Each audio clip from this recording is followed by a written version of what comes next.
in the game, still kicking it the same, still doing it my way, still doing my thing, 'cause I'm still real.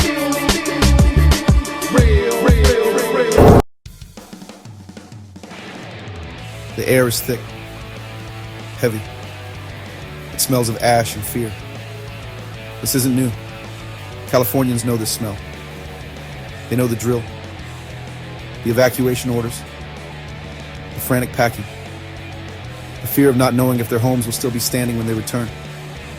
But this time, there's a whisper, a question drifting on the wind, as pervasive as the smoke. Is this it?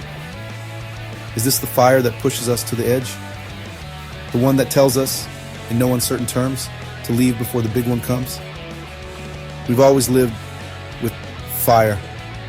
It's part of the landscape as much as the beaches and the redwoods. But something feels different now. The fires are bigger, hotter, more frequent. They consume whole neighborhoods in a single night. They leave behind a trail of ash and heartache, a stark reminder of our own fragility. The earth is restless. It speaks in tremors, in mudslides, in infernos that paint the sky an angry orange.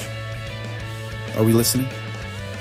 Or are we too busy clinging to the edges of this beautiful, volatile state, hoping for the best while bracing for the worst? January 2025, Los Angeles. The new year offered no reprieve.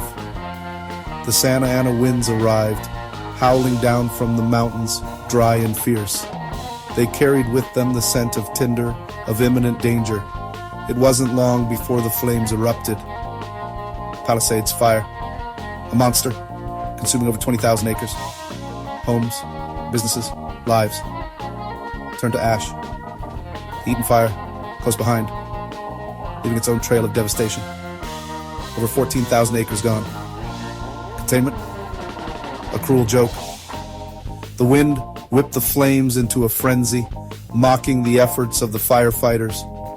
News reports flickered on screens, each image more harrowing than the last. The numbers told a story of their own. 11 confirmed dead, countless injured. The evacuated, a sea of faces, etched with fear and uncertainty. 180,000 souls displaced, their lives upended. The lucky ones escaped with their lives. Others weren't so fortunate. The air was thick with smoke, a choking haze that blotted out the sun. Schools closed, businesses shuttered, the city paralyzed by the unrelenting fires. The economic toll, a staggering blow on top of the human cost. Billions of dollars in damages, but some things can't be measured in dollars and cents. The sense of security, the comfort of familiarity, the belief that this too shall pass. Emergency responders, exhausted but resolute, battled the blaze. They fought not just the fire, but the wind, the dry conditions, and the sheer scale of the disaster. They were outmatched, outgunned, but not out of hope. But the question lingered. How much longer could we hold on? How much longer could we rebuild, only to watch it all burn again? The fires were becoming more frequent, more intense. Was this the new normal, or a terrifying glimpse of what's to come?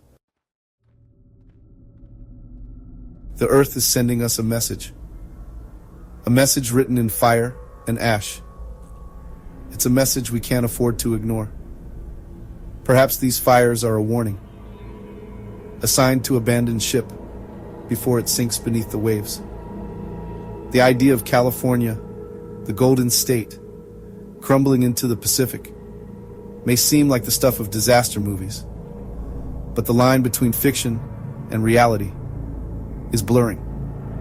We can choose to see these fires, as isolated incidents, unfortunate, but ultimately surmountable. Or we can see them for what they might be, harbingers of a future we've been warned about, a future we've been too slow to act upon. The choice, as always, is ours. But the time for denial is over.